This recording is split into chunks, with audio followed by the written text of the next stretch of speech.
online, so we are streaming. Welcome, Miss Larissa. Welcome, KJ. Started off the meeting with a little bit of technical difficulties, but I think I got everything up. No worries, get me my owl mug. I'll get by. Oh, nice. Okay. Yeah, looks like the stream is up. How's it going, Austin? Hey, KJ. Good, good. I might only be able to stay till like 6 today, just so you know. Oh, that's okay. Yeah, but still want to hear what's going on. Yeah, I was just telling Vinny that the studio recently got involved in a film project, so we've been working a lot Cool. on that project. Oh, So. And fantastic. yeah, dude, very exciting. Awesome. Yeah. So, and Vinny, you were telling me about that you had maybe been doing some voiceover practice. I'd like to hear about that. Sure. So I booked 3 days of background work as an actor for an industrial Oh, cool. 2 weeks ago. I did a stand-up comedy competition where I used varying voices that I have on my shelf. Mm-hmm. Rachel Messer, Messer, did a voice evaluation of my skill set. Mm-hmm. So I'm shopping around coaching and such. Mm-hmm. And had a couple auditions. I get back in. I actually joined an acting group called the Actors Lab in Wayne, PA, which has been very exciting. We've been doing some scene work, a couple auditions, and just kind of like releasing all the rust and finding out where I stand as an actor again. It's been very fun and exciting. Yeah, dude, just. That's awesome. That's really great news. So, how did you get the industrial auditions? So I'm on Backstage Magazine, and I was cast by Nancy Glass Productions about 7 years ago in a prior production. So I was in their roster, and they reached out to me like, "Hey, are you available at these dates to do some industrial work?" I was like, "Yes, I am." And my company, being so cool, gave me the flexibility to do so. It was all nonverbal, so I got to be a diner patron, a line cook, church goer, and a bar patron for 3 days. So I got to sip fake beer, pretend eat food, and yeah, it was a paycheck. Mm-hmm. It was a solid paycheck.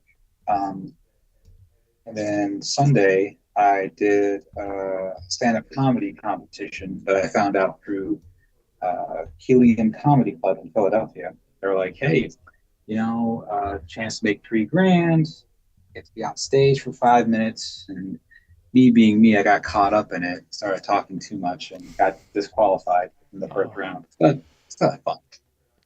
Oh. It's all about the experience. Well, yeah, and Practice makes perfect. yeah, but it's all good though. My thing is, I did it for the experience. Like I do this for the experience. Mm-hmm. Like Voices and Choices is a great opportunity to stretch and to improvise, to just kind of figure things out. And I like this Zoom thingy because it gives a chance to like compare notes of what people are doing and more to hold each other accountable to do more things outside of just auditioning. So Mm-hmm. Mm-hmm. anyway, Yeah, that's definitely how I see it as well. Holding each other backstage accountable, thing. right? I mean, why not? I mean, we're all actors. We're all trying. If we just spend our times consuming content, we're never going to create it, Mm-hmm. and that's not helpful to our careers. That's true. That's absolutely true. Can't get high on your supply, man. That's the thing. I love that. Can't get high on your supply. No, no. I mean, like I'm also a firm believer about you are what you eat when it comes to content. Mm-hmm. Like if you want to do B movie quality, just watch that. If you want to do A movie quality, consume that. But also consume all kinds. I met Vincent D'Onofrio 2 months ago, and he gave a beautiful speech saying, don't be a lazy actor. Consume, devour art, and how it makes you feel. You know, if you got not in the museum last week, it's too late. If you're not reading poetry and just really delving into it, or listening to rock concerts and operas and varying forms of entertainment, how can you're wasting your time because you got to pull from those feelings whenever you do your work. I mean, I did this whole stand-up comedy routine just because I wanted to get a stage presence and force myself to write something and force myself out of my comfort zone. Mm-hmm. And I do the voiceover work for the 144, The Chosen Few. It's a hip hop group because it's weird and kitschy. And coincidentally, I was evaluated by Rachel Messer, and she had me do this hero monologue, and I just could not connect with it. It felt so cheesy. Like I just couldn't do it. And when I was in recording with the 144, they had me write and create a hero monologue there about my peaceful brother and how I must cut a line of vengeance through the sand in order to bring him peace. It was one of those things, serendipity. Kind of just like forced my hand to be creative. Anyway, it's just like I feel like we as actors need to pull from all forms and can pull from all forms, and little bits here and there can help us create and help us really find the truth in those texts. And with voice work, so many layers and nuances that we get to explore that just, I don't know about you guys, but it fucking excites me. It really does. I get a script, I start breaking it down and figuring out the nuances of what do I want, what's my way, how am I going to get it. It's just thrilling, hands down thrilling. Anyway, that's just my 2 cents. If I sound distracted, I kind of am because I'm squeezing in some overtime. I'm cool. Yeah. Yeah. I appreciate you sharing all that, Vinny. That's good stuff. I'm wondering how if any of that connects with Miss Alyssa or KJ. You want to share anything that made you think of, like content maybe we've been consuming over the week or scripts that we've been interpreting? Well, I'm kind of desolated. One of my favorite film festivals sometimes has a microfiction competition to go with the film festival. When you go to the film festival itself, you can get the little chapbook of the microfiction. And I had a short story all ready to go, but one of the organizers is sick, and so they are not doing the microfiction competition chapbook this time around. I'm so disappointed. Not only do I not get to submit my fiction, I don't get to buy the chapbook at the festival. So very sad about that. Yeah. But I suppose now I have a good short story ready to roll for something else. Right. Is it a yearly festival? No, they do it it's bi-coastal. So they do it in Portland one year and in Providence, Rhode Island the other year. Okay. So it would be a long time to wait to hold off on publishing the short story for 2 years, or? Well, it depends what happens with Phil. I mean, it looks like they're not doing the microfiction thing this year, which is the Providence year. So I'm also going to talk to them about just volunteering for the film festival because I'm an idiot.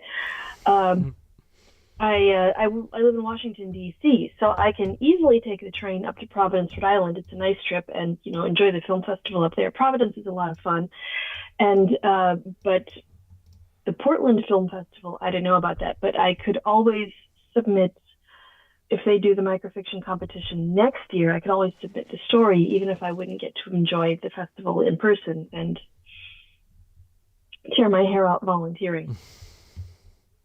Miss Larissa, can I ask you a question about your writing process? Sure. I can't So- promise a good answer, but you can ask.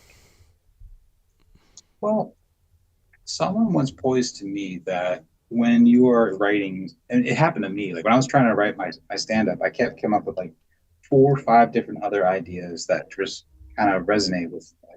Do you find yourself like working on, let's say, your short story, but then like midway through you get sparks and little tangents of ideas for different content that you've been working on or new things? And if you do, how do you handle that? Do you just nose to the grindstone to the one thing you're focusing on, or do you give yourself some grace, like 5, 10 minutes to work on the other projects too?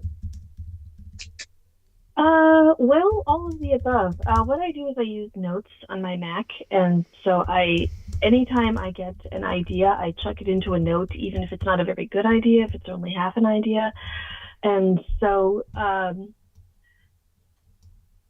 generally, when I finally have a good idea, it's kind of addictive, and I like to keep going on it. If I do have another idea while I'm in the middle of it, which has happened, I will put a few carriage returns in the note, put a little bit of artwork in there just so I can see where the dividing line is, and add the disjointed notes at the bottom. And then when I get through the story proper, I can take a look at the little disjointed notes and start up their own notes for them. Or say, you know what, I'm going to roll this into the story somehow. The nice thing about writing a story is you can always fix the beginning. Like if your ending is not working, fix the beginning. So that's the nice thing about writing a story is you can go back to the start, which is unfortunately an option which is not available to like serial story publishers or comic book artists. Unfortunately, this is a problem they have. They will paint themselves into corners. So yeah, the answer is all of the above. Like let the juice flow. I suppose I'm lucky in a way in that if I have a good idea, I like to keep sinking my teeth into it. The hard part is having a good idea, as you may have noticed. Yeah, I mean, there's a lot of content out there, and it's hard to, of course, push past all the noise to get people to pay attention to you. The Rick Rubin, I don't know his exact title, but it always pops up in my feed. And he talks about how sometimes you'll get a thread of something, and he'll just kind of like incorporate it. He's the guy that gave Serj Tankian the idea for the song Chop Suey. There's this beautiful line where he says, you know, Father, into my hands I command my spirits. He didn't give him the line. He said, Serj was like, I can't think of what to put in this bridge. I just can't do it, can't do it. So Rick Rubin says, go to the shelf, the library shelf, pick a book, open it, and whatever the line is, that's the line for the song. Hmm. It's just one of those like serendipitous things that just came. And I don't know, he pops up in my feed a lot about like writing and creating it. Just sometimes just got to be a part of the esoteric universe. You know, I'm kind of going on a tangent. I do apologize. It's just I've been in a very good creative mood. Because like one of my favorite rappers, Eminem, has been quoted as, you know, I have to stay in the universe by constantly writing, by constantly just being on the same frequency as that. And I think as actors, we have that opportunity because storytelling and human condition is all around us, even when we're sitting still. And I don't know about you guys, but like I end up having conversations by myself in characters sometimes. Sometimes they're silly voices, but just like understanding, identifying feelings that could be happening in the car, conversations I could have, and such. And I was curious if you guys ever have experienced that yourself. So I'd say there's a lot to be said for talking to yourself. I did that all the time. Yeah. Yeah. Yes, there is a Jap. Can you hear me? Yeah. Yeah, basically there is this Japanese philosophy called the ever improving, which is commonly seen throughout society. You see an example like Picasso drawing the same circle over and over again until he gets what he's satisfied with, because sometimes we do have to experiment with a similar thing over to get some things right. I know it sounds like it's sanity, but it turns out to be in your favor. Like look at George Lucas's early prints on Star Wars, and he managed to work with a budget right there. So it's like, and then what he took right there is like he expanded upon it later within his books, within his prequels, and right there. It's like I said, with writing a story, it's never an overnight process, but you work with the best with what you have, and then when it and then when the story becomes to your satisfaction, you expand upon that Yeah. upon later right there. Yeah, And that's this true. When you're insanity when you're becomes working practice. on when you're working on a piece of art that you're really passionate about, you do kind of tend to, at least in my process, I tend to over analyze and obsess over the minutia of it until making small improvements along the way until I get it right. It's a little different if I'm working with like a client and there's like a tight timeline, where it's like you just kind of have to get it all out. But like I'm working on a song right now, I'm writing a song, and it's one of those ideas that I've had for many years, and I've been writing kind of bits and pieces, and I was like, oh, actually, some of these could kind of connect. And so a few weeks ago, I realized that I had the basis for like a song structure, so I started, basically compiling it all together, and then once you have all the material, enough material to like fill the structure, then it's like, okay, well now you have to refine each one of the lines. And like as a songwriter, I like to have really really tight rhyme schemes with like several syllables in a row rhyming and interlocking really tightly.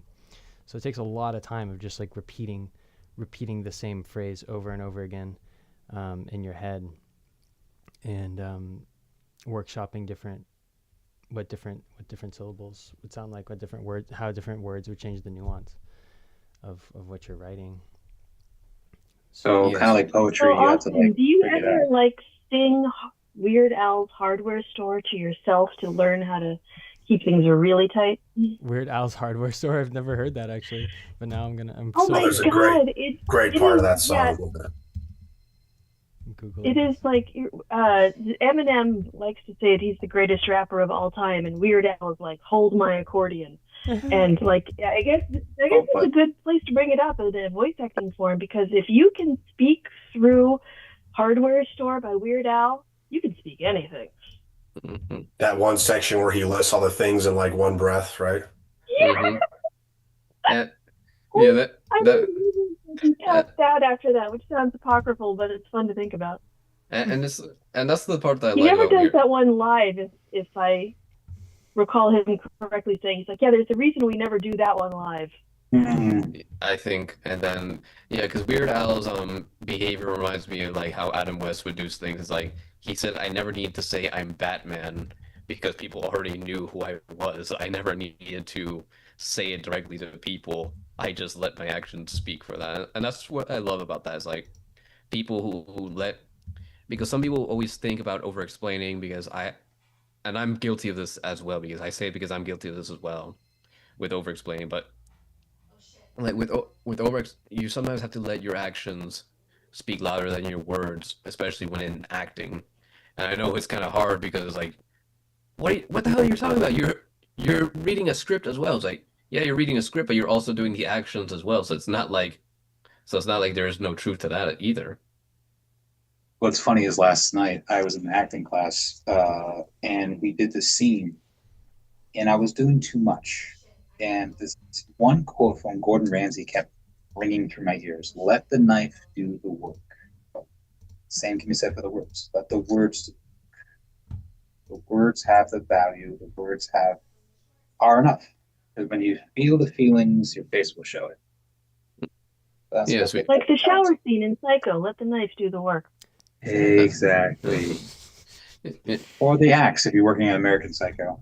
Hmm. E.T. Dubs, Christian Bale's the freaking man.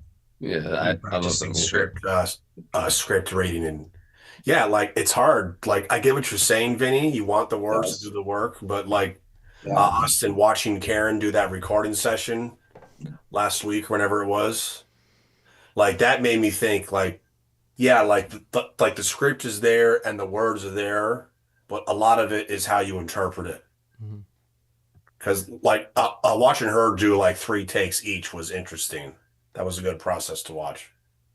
That looked like I was so jealous, man. That looked like so much fun. Yeah, Getting to yeah, try different ways. And when the director tells you to pivot and try it a completely different way you didn't think about, that's where my heart gets whew, really a flutter.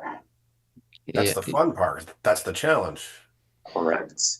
Yeah, and that's why I love, and that's why I admire about Karen Strassman right there. It's like, when I heard her story, like when she was younger, it's like because because the story that, my boots fit in, people telling you, people doubting you when you were younger, people who, who refuse to understand you, people who will always naysay you for a dream that you have to follow. It's like because you don't want to be like everyone else, and that's fine. And honestly, that's why I admire right there. It's like even when the odds are against someone, they would rather embrace something they want to do and not let how say naysaying get to you. It's like I had plenty of people doubted me on my dreams, and it's like, and now that I'm getting into Strawberry Hill, now that I'm meeting a lot of other people, it doesn't bother me no more. And I learned to always put the quality of individuals over the quantity of individuals right there. And seeing how far she goes, it's like that's exactly what I want to do right there. A lot to live authentically to myself right there and to live authentically to the craft of what a voice actor is or what I would want to be as a voice actor, Mhm. not, some sort of, not not someone who is a byproduct of being something that they want to do. Because every time when I went to the college campus, there was people who were 40 or 50 years old, sometimes 60 or 70, going to college telling me, oh, wait, if that's your dream, then go for it. Because a lot of them would used to be something they didn't want to do in life. And what I don't mean to get into a deep conversation, but a lot of them regretted it and a lot of them lived in an empty void. Yeah. And pers I and think personally, I think it's I can't remember who said this. It may have been Mark Twain. Um, said that in the end you'll regret the things you didn't try more than the things that you did try. exactly, it's like a way of saying that if you're wrong, you'll figure it out yourself. Don't let others tell you that, oh, you can't do this or that, because then it makes you want to do it even more. It's like, in fact, go ahead, tell me not to do it because I want to do it even more. Mm.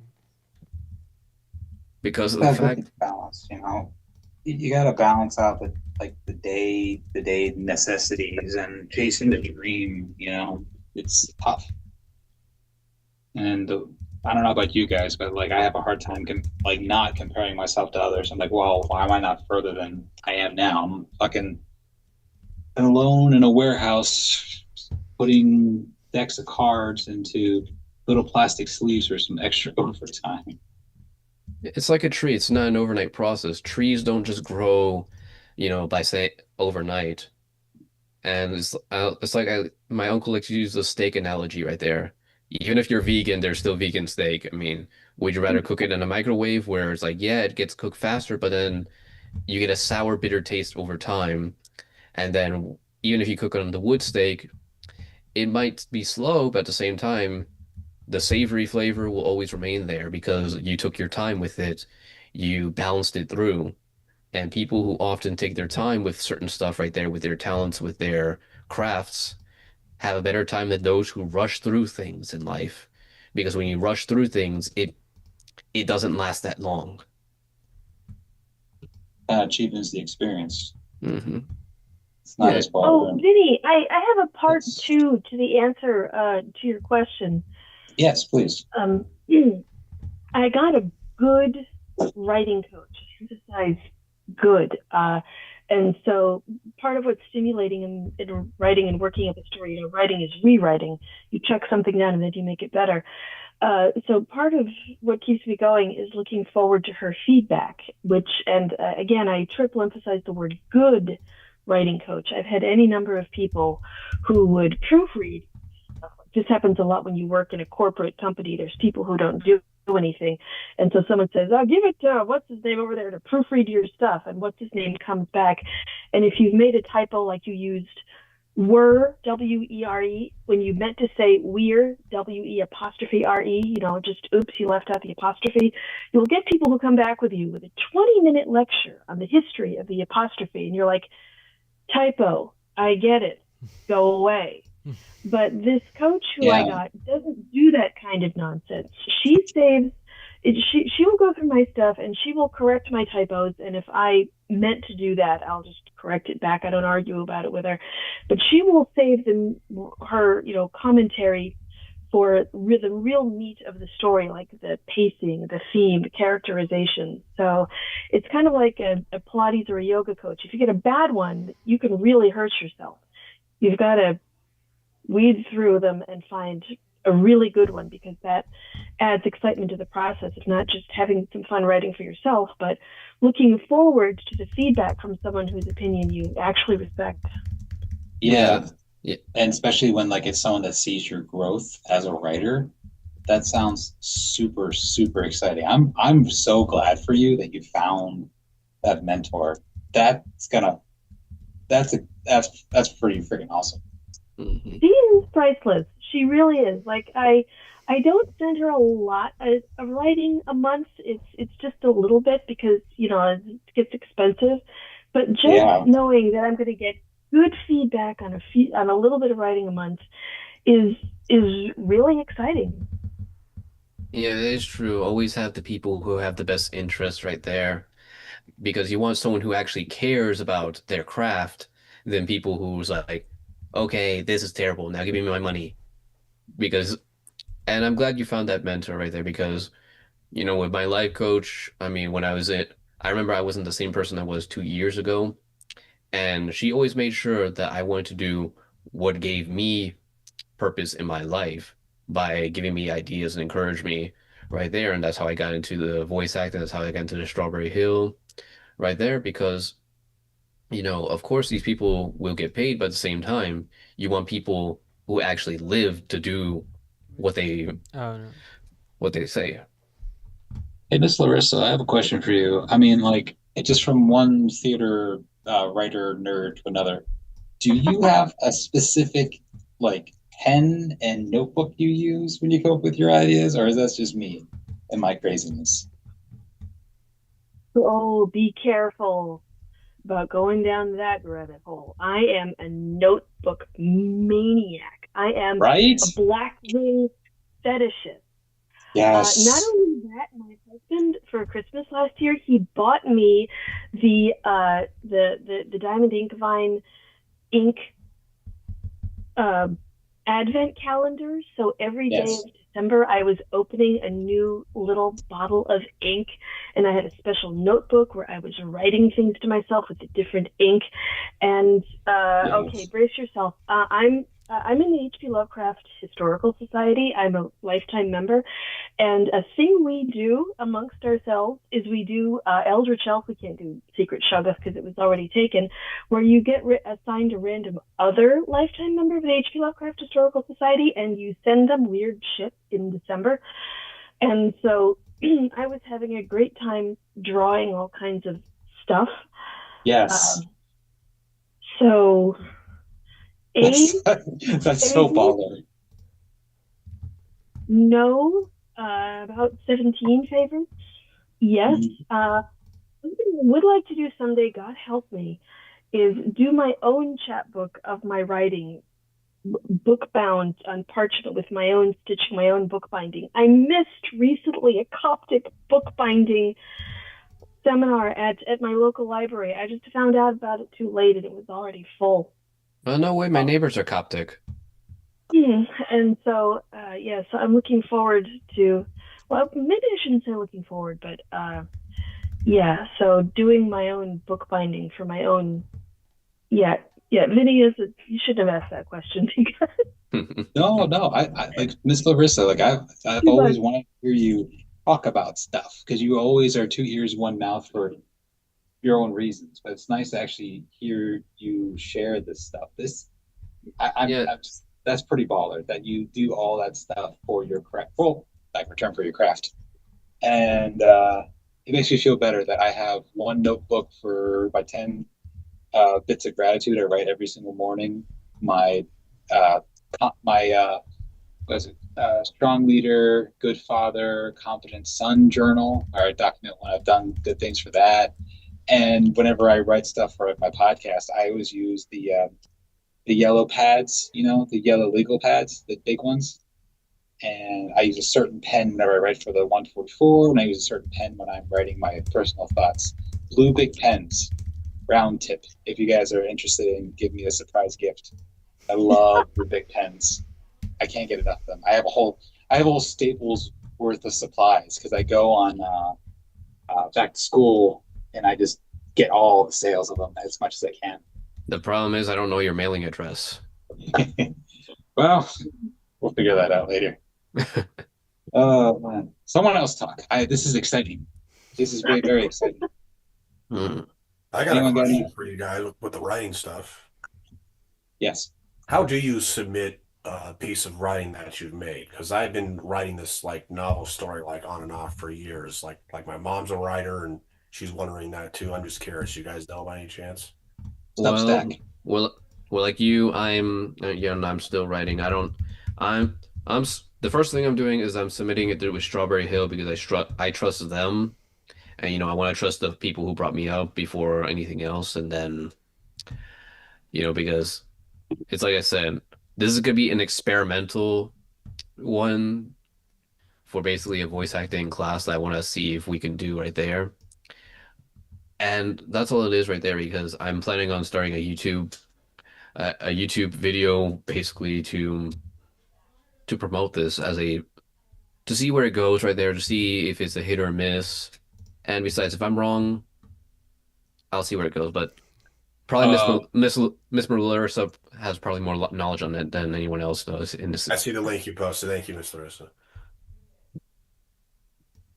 So like, is it like a novel format? Is this like a short form content? What are you trying to do? That's what It's I'm supposed to about. be a novel. It's more like a script. It's just basic dialogue.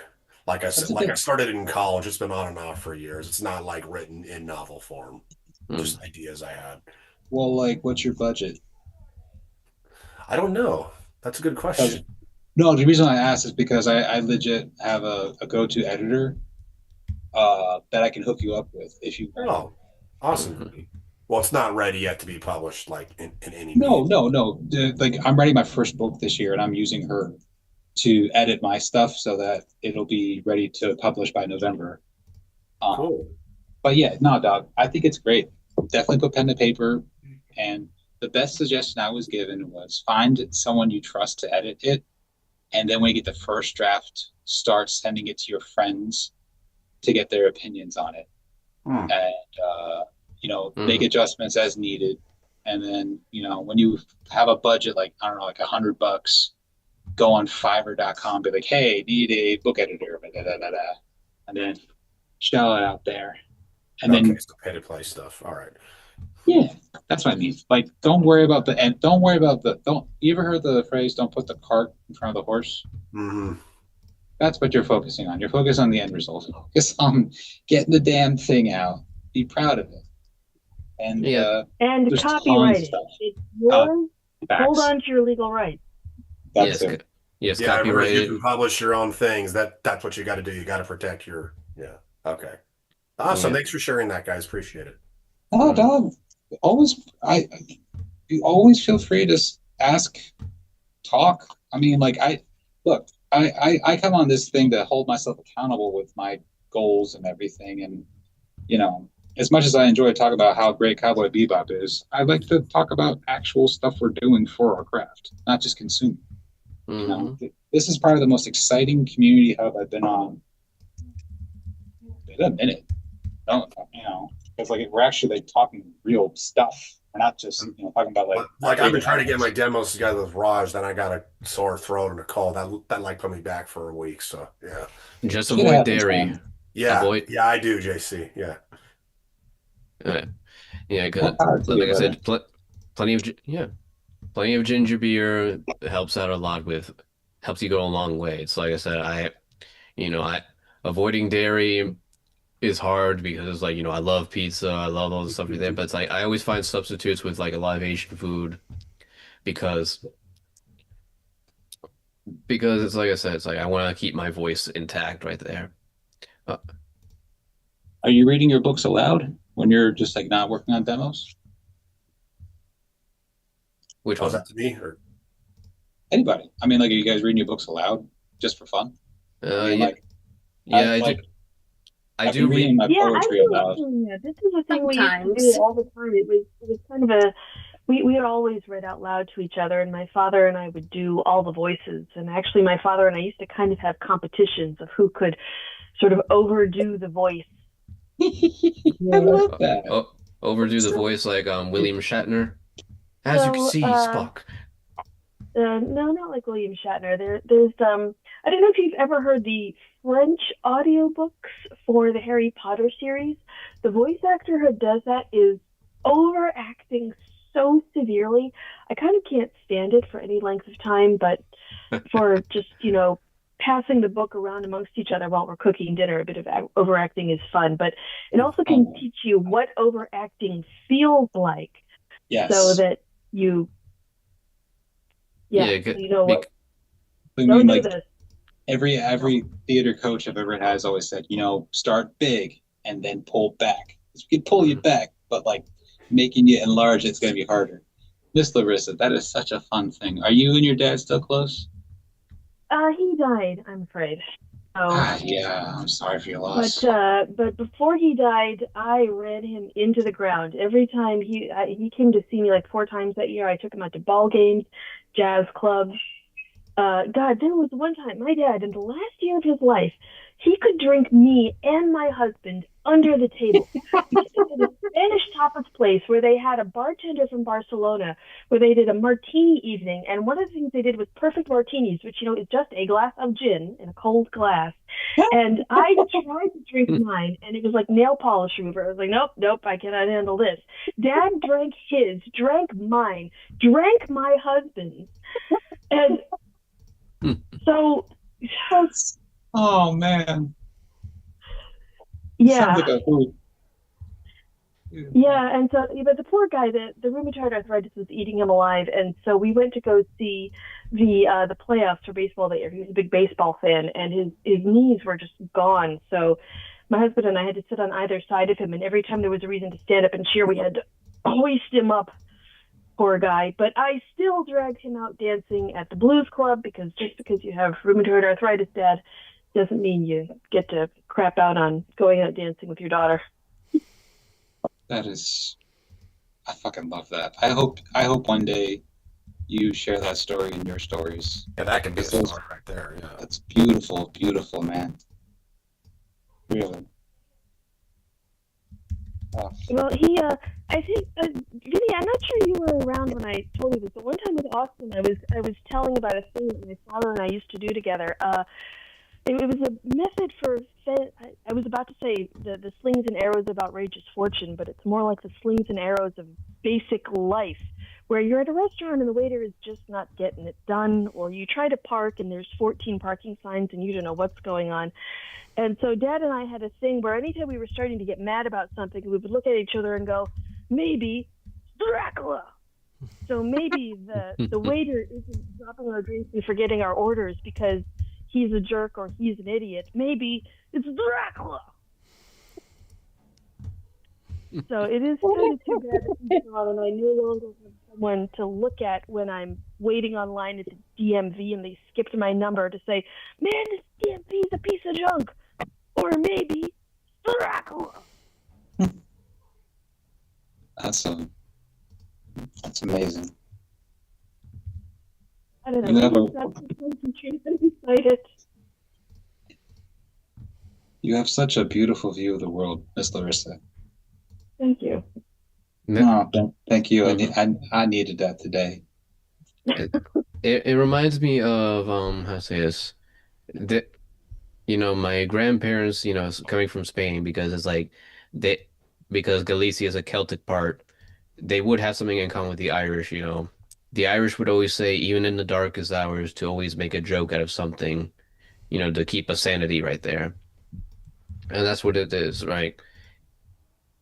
Because I used to read a lot of Irish poetry, and some of them would talk about some of the darkest stuff that ever happened to them, but then they make a sort of joke out of the darkest stuff that keeps them going through their sanity. It's like it reminds me. It's like you have, like I said, you have a beautiful view of the world right there, and your father sounds like an amazing individual, and he'd be proud of who you are. And honestly, it's like I said, it's not always, even if the people might seem gone, they live on through people like you, like Miss Larissa. You may not see it, but your father lives on through your way of life and your teachings that you're teaching us right now. So that's the beauty of it right there. And Stories are what keeps our families alive, man. yeah, He it's what also keeps them. lives on through Dracula. That's such a good catchphrase. You should put that on a t-shirt. There's an idea. A whole line of blame Dracula for your problems t-shirts. That I that mean, actually that's the worst idea I've ever heard. Yeah, it definitely sounds like something they put in a Turkish restaurant. Blame Dracula. I I don't know mean, if you know the historical context. blame Dracula for all our problems. hmm Speaking of Dracula, did you know that Christopher Lee acted Dracula in multiple film adaptations? Wasn't he in like the over-the-top gory ones? Yeah, he was in the Yeah, the over-the-top Hammer gore. film. Where he Yes, was the with over-top. fucking eyes. Oh, what are they called? Like hammer something? Walking down the hallway. Yes, Yeah. and he was one of the only Draculas that had facial hair because since Dracula is based on Vlad the Third, you would barely see the ones in adaptations with facial hair. And that's the thing because it's like he comes from Romania. Romanians have a lot of facial hair back in those days, right there. And let, and let's just say the when Cyrus when was the Bram Stoker wrote the film for Dracula, he looked at Dracula's lore being Vlad the Third or the Impaler. That's why you see in Castlevania it reflects off of that. And basically when Bram Stoker studied about that, he would bring in the elements right there. He would bring in a lot of the lore, such as why he would dress in Turkish clothing, basically because he tricked the Turks into killing their own people, and he was actually a cannibal in real life. So that's where the vampire lore came from. And the fact that how to say his body went missing the same day, and his executioners went missing the same night, it basically became a sort of compelling, like, horror story. And then when you hear the stories based off of Romani people saying, oh, they saw a so-called vampire, because fun fact, if your body was decomposed with rabies, your body would still be twitching and you would have rabies foaming from your mouth. Like your head will be moving like that.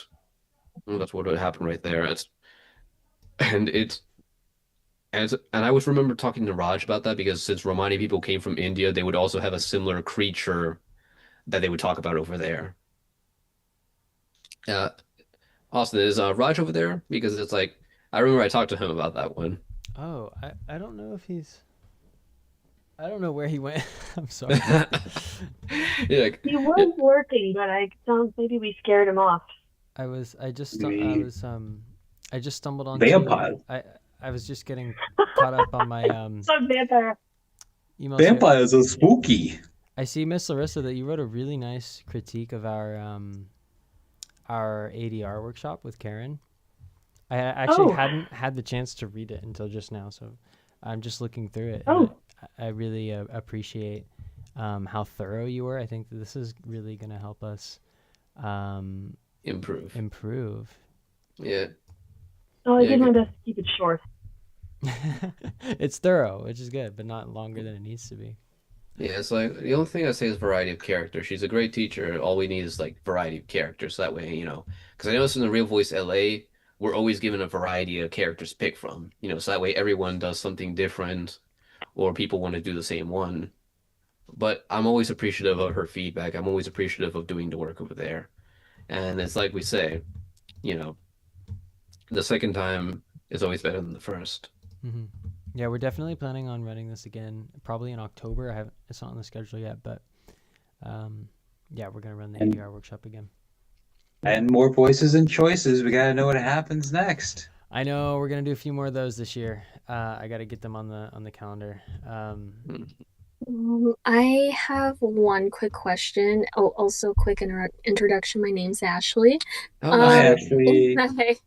hi. Um, I was looking through the website and I probably didn't look through it enough. But do you offer singing lessons or You know, uh we were actually, I was just talking with Raj because Raj and I are both singers. We were just talking about singing lessons, mm, incorporating that into our offerings.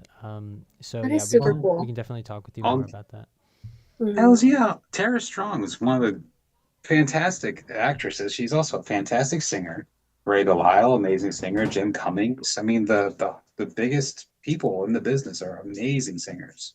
Oh yeah, Morgan, that Um, yeah. Rob Paulson, goddamn, Yakko Warner is fantastic singer. Ashley, did you have any other questions about, or was that Uh, the main one? that was the main one. This in I guess I do have another question. Mm-hmm. It's just a confirmation, but like once you buy the membership, one of the tiers, you have full access to um not a handful. You have access to lessons Mm-hmm. Yeah, or you voice get actors. access to all of the workshops we've ever done recorded, Mhm. and then there's two courses that you gain access to. One hosted by Morgan Berry, and another hosted by Karen Strassman. Mhm. I'm super excited with the Morgan Berry course. She's like really amazing. Good, Oh my that good. yeah, and you're learning from good people like Raj helped compose the soundtrack for Cowboy Bebop and even Cowboy Bebop Live. We had people like Wendy Lee who even sang some parts for Cowboy Bebop Live. And then not to mention, we should probably get Kate Higgins here as well because Kate Higgins did sing she did sing for Super Mario Odyssey, the main theme as well, and then she is going to be in Donkey Kong Bonanza. We should oh probably my get her. God. That's amazing. Yeah, so you're pretty much in good hands right here. It's like everyone else comes from a different background of some sort, Hmm. and it's like I said, you have Wendy Lee, who is a who still who has a talent in music. You have Karen Strassman, you have Raj, so you're pretty much in good hands right here. So it's like with Strawberry Hill, they make sure that you get everything that you ask for right there, not like you're signing a contract or anything blindfolded right there.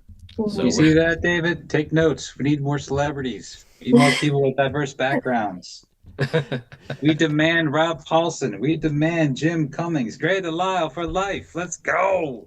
I say I say Kate Higgins will probably be the best bet because like how to say this, Kate Higgins because I did not realize she did the vocals for Super Mario Odyssey right there because like she had a because I am aware with her relation to Karen Strassman she did music in Monster High but then she did the jazz vocals in that game and then now in Bonanza which is very much going to be her next big outing for her music right there. And Ashley, just to clarify, we don't have any curriculum, like any courses for singing yet. But Hmm. if you do one of our tiers that has private training, then Raj and I can be your vocal coach. Okay, yeah. Um, because Ashley, oh yes. what got you into acting? What was that thing? Yeah, tell us What about yourself. okay. So I um to make this as less cringy as possible, is well, I was in my third year of community college and I was struggling to figure out what I actually wanted to do. Like I wanted to do voice acting for the longest time. However, I didn't know where to start. So looking at on TikTok, and there are voice actors that are on TikTok, and there's some more active than others. I don't know if you know of this specific voice actor, Jonas Scott. That's his name. He voices Legoshi from Beastars. Nice. I love that Yeah, guy. yeah, he's super cool. And I forgot this one voice actress's name. She voiced a character from My Little Pony, but they had both recommended that we take. I know Jonas Scott's amazing. They both had recommended that we should at least be in a play to get some acting skills and whatnot. And it's true, you need to learn how to act in order to voice act, because it literally says in the name, voice acting. Facts. And so I tried to audition for this one play and I didn't get in. However, I was the assistant director for that play. It was definitely very interesting. I got to see how the actors prepare like how they become their characters and everything. It was really cool. But since this was like a community college, and I don't know if this is just a thing at my specific community college, it was a little unprofessional, and but I managed to pull through, despite all the drama and unorganization. But it was really nice. Sorry, were you gonna say No, something? I just wanted to say that's awesome. That don't feel bad. I mean, we all have each and every single one of us have weird ass reasons why we got into this. Yeah. Yeah. That's why I like. Okay, so the short story for mine is there was a really pretty girl and I followed her to the drama club. Mhm. I lost the girl, but I found the passion. Yes. I watched the movie Demolition Man and said to myself, I want to be that guy. I want to be the guy that has all the answers to all the problems that's going on right now. Mhm. So don't feel bad if yours was unprofessional. It was theater. Yeah. That's fun. Yeah.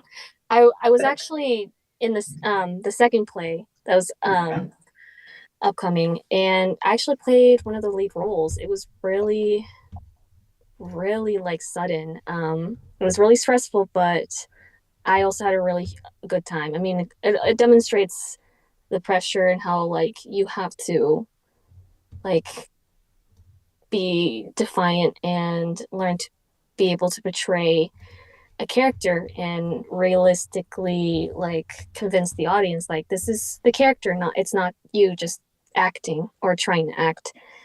And because of that, I did learn a lot of things about acting. I took a few acting classes from that community college, and I also follow these voice actors who give advice as well.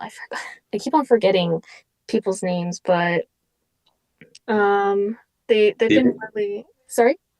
Oh, you're fine. I just like I don't get to talk shops. I get really excited, so I Okay. apologize. No, it's fine. Have you looked at Chris Greenfield for his voiceover challenges on TikTok? Chris Greenfield. Chris Wait, Greenfield. I think. Oh my God, yes, I did one of his duets. I uploaded it in my my TikTok account, but Good for you. I deleted it because I thought it was, I mean, it was my first time doing a duet and I was kind of embarrassed to listen to myself, but maybe I'll redo it again, see how I've improved over the years. I've uploaded two other duets. Because that's the thing. Anytime you get on stage, anytime you get behind a microphone, any chance you get to create is one rep, one step closer to your dream. I say fucking go for it. I mean, Yeah, it's just free practice. And you know, if anything, you You're went not out gonna and you did a thing. that's true. Exactly. Exactly. You're not gonna lose.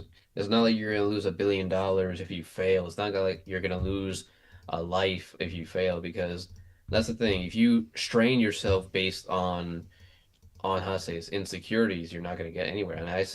And this is the thing actually. Have you ever heard of the play Pagliacci? I have not actually. Pagliacci is basically the Italian it's you can watch this on YouTube, you can watch this on one of those casts. Pagliacci is an Italian opera where it also inspired the concept of the Joker. Basically, Pagliacci starts out by saying that these are real emotions by real people, and it's based on a case on one of the directors. One and some of the people who've been here have heard this before, based on one of the director's uncle's cases where two brothers basically murdered his wife because she has his because of the fact that she committed Adultery. infidelity right there. And basically the theme of Pagliacci is putting on a mask even and to perform even when tragedy strikes you right there. If you hear Mhm. the if you hear the iconic song right there, I forget the name. Basically basically the clown is describing that he has to put on the performance even though he's in trouble. He is in great despair. And throughout the end of the play, he basically asks his wife, who is the lover in character, since they are a circus duo. And even though the people think it's a play or think it's an act, but when he stabs her, she calls out for Julius and then stabs him. And that's the thing right there. When they say that these are real emotions by real people, they weren't lying because Mhm. because it's like obviously it's not them that feel like that at the moment, but they've obviously felt a sort of emotion of happiness, sadness, or emotions right there. So obviously it no longer becomes acting. It becomes a sort of relation to that character, even if you may not agree with them or not. So I am gonna have to bring us in for a landing just a little bit early this evening, but I was just wanted to give someone an opportunity to ask any questions that they may have. If you brought any questions today from me about any events coming up or anything before we head out here. Voices and choices. When is it going to be next? We are planning It, 3 more Voices and Choices sessions between now and December. Um, I don't know when they are exactly, but one will probably be looking at the calendar.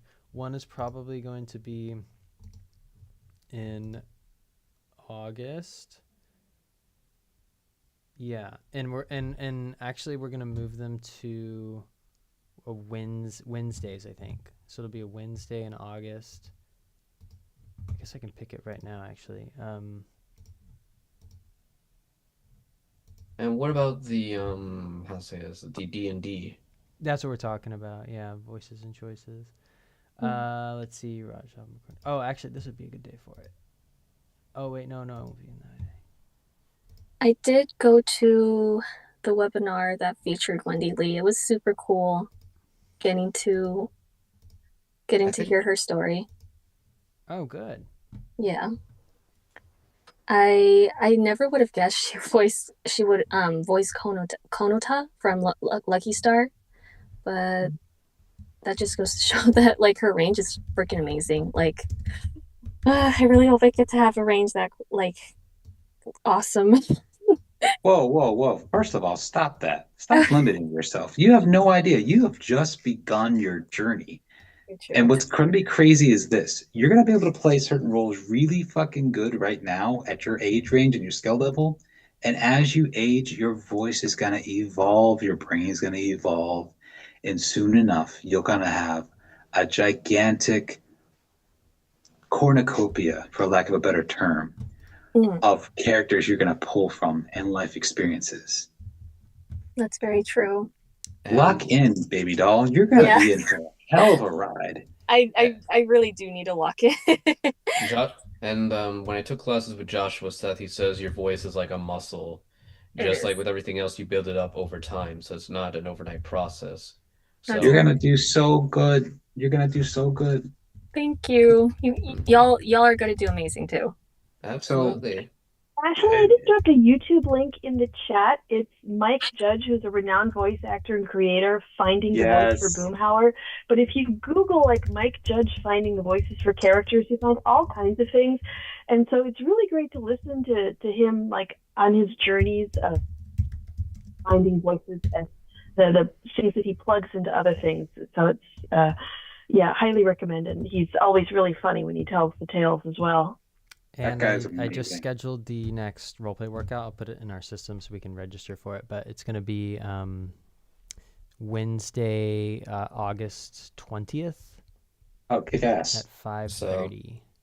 so wait, that's the D&D or that's the voice workout? The roleplay workout, D&D.